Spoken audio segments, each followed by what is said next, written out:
Speaking here that we need to take the land without compensation. Yes. We say that because we know how the land was taken from us. Yeah.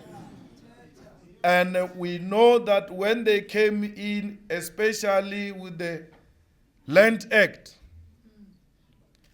in 1913 they took over the land and turned the landowners into slaves. And they've pushed away our people from the center of economic activities. And we thought that thing only happened in 1913. But there is a proof that when we concluded CODESA, when we adopted sunset clauses, when we said we'll not tamper with their properties, many of them did not have property.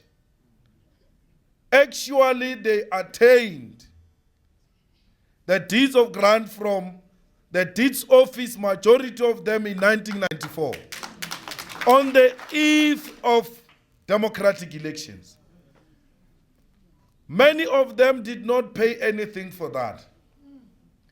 Many of them just decided to fence the land and declare it their land without even having any documentation proving that these people are owning that land. An example is here in Rustenburg when we're building a road from Rustenburg to Pretoria, the new road by a democratic government. We had to pass through some farms. And they said they need money. We said we are going to pay you anyway. That is what the law says. We must pay you every time we take this land from you. We want to pay you, bring the title deed. They disappeared. Majority of them never came because they don't have that proof. Many of them, comrades, bought this land very cheap. Immediately after that, coerced our government to adopt a policy called willing buyer, willing seller. And with that adoption of that policy, they then connived because they are owning this land as families, and then decided to increase the price of the land. With that policy, only those who have money, they can buy the land. Our government does not have money. Our government cannot afford to buy the land. If they buy this land, we must be rest assured that this free quality education we're talking about, our government will not afford it after buying the land. They will not afford the health care. They will not afford housing, basic services after buying this land. They connived, they're selling the land at market-related value. Now, if the government cannot afford to buy this land, it's a clear indication that ordinary South Africans, me and you, we cannot afford. Now, who's going to afford to buy the land? It's foreigners. Because they come with foreign currency, and the value of their foreign currency is stronger than our currency. It is not theory. The land issue has moved beyond the issue of colonizers and apartheid into the Arabs. Between Varambat and Polokwane, there is an empty land there. If we check who owns that land, is the Arabs. They use the oil money to buy the land. And if you want to take it from them, you must pay with foreign currency. In 1994, immediately after 1994, we said we are going to transfer 30% of the land back to the people. Indications are clear that by 2014, we will not have met that commitment of 30%. We were transferring 30% because we were owning, as Africans or as blacks, 13%. So if we had succeeded to transfer 30% by 2014, it means we're going to be owning 43% in 20 years of our democracy. It was going to be better. But it's clear we will not go beyond 5% by 2040. So what it means is that we are transferring with these policies, with the laws in place, with this constitution which is praised by everybody, it means we are transferring 5% every 20 years. What it means is that we'll transfer 20% in 100 years.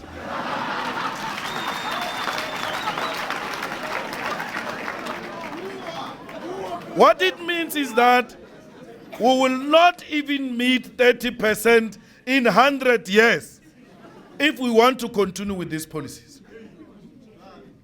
We are refusing to be part of this failure. They have failed. They have failed.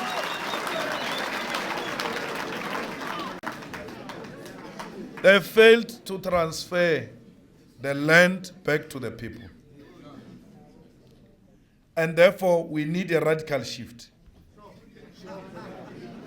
We need to amend the Constitution, Section 25, which deals with property.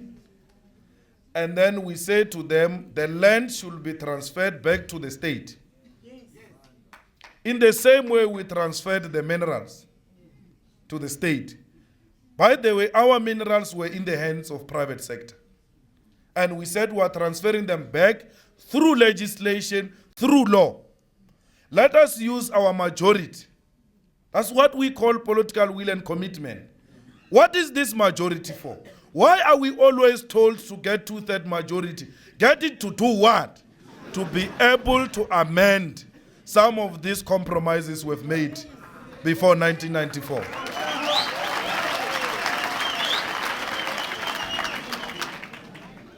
The land, the whole land must be transferred back to the state. Amen. Except residential areas. Because before we leave here, they are going to mobilize people against us. That they are coming to take your house. They are saying the land, everything must. Residential areas are very clear. That land is utilized for that purpose. When the land is back into the hands of the state, you must apply to utilize that land. And you must explain exactly what are you going to do with this land. Because we're not going to have a land fenced and majority of people don't have land. They are sharing small pieces of land. So we need to champion that as the ANC Youth League. Because there's nobody who's going to do that. History tells us that the youth are the ones who made 1994 possible through 1948. It's not a new thing. Professor dealt with the issue of industries and decentralizing our economy. There's nothing special about Gauteng and Johannesburg. It is beautiful today because of the discovery of gold. Other than that, there is not even a sea here.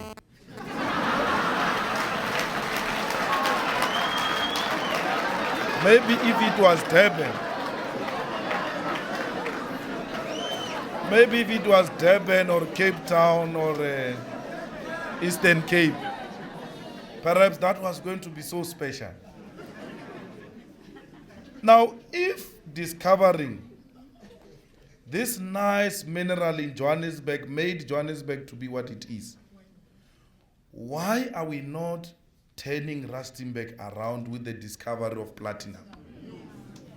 Why are we not turning around Skukuni with the discovery of platinum?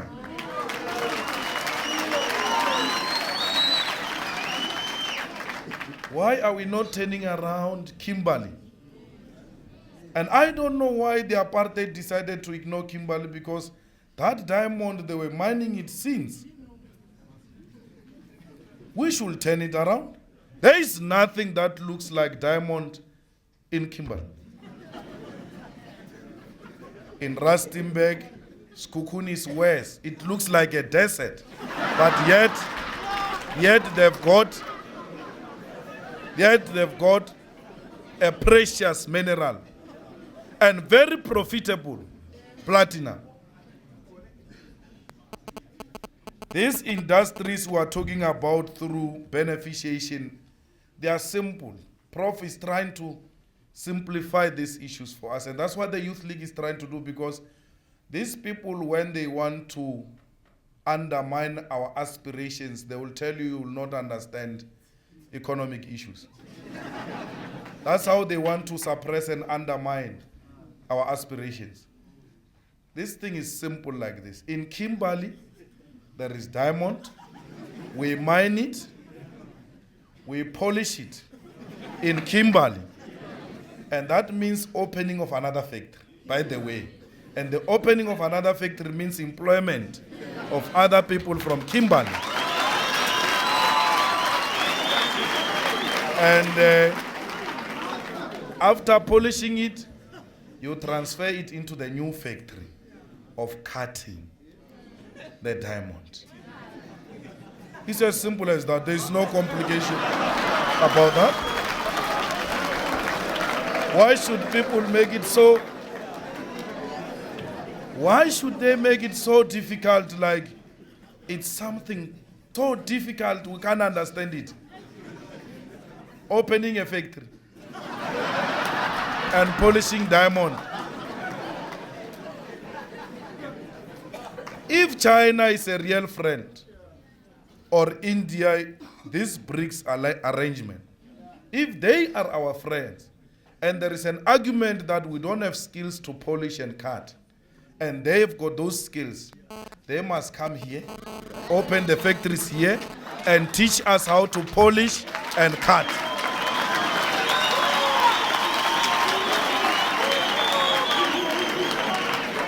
This is an economic struggle.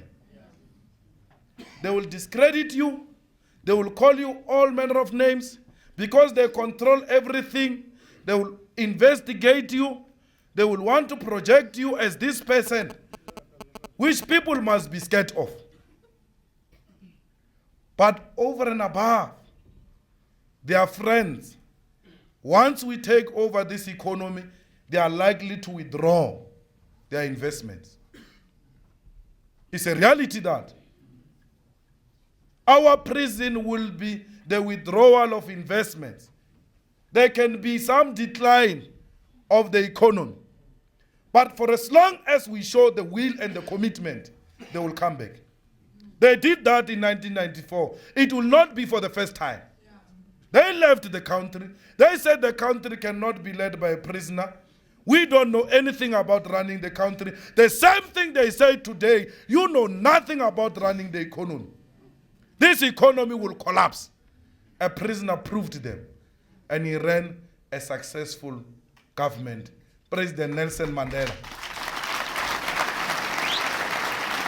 The prisoner proved them wrong. Yes. And we must prove them wrong. And the only way of proving them wrong is to equip ourselves with the necessary education. We must love our education. From the leadership of the youth to the last member, we must no longer compete about the clothes. We must compete about the qualifications. What do you have? That is the only way we will defeat them.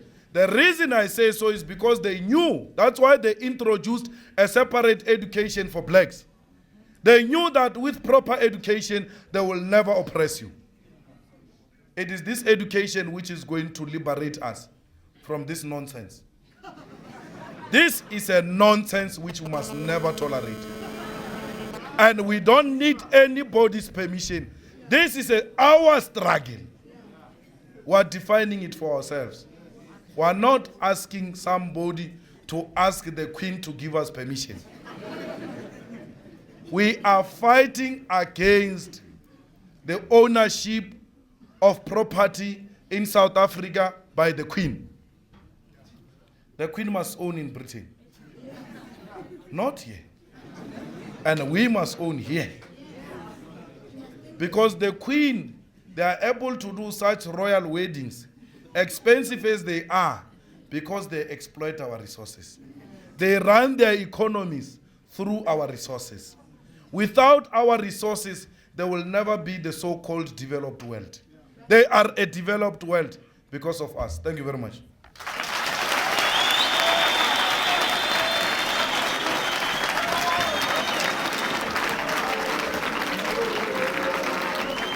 Amanza.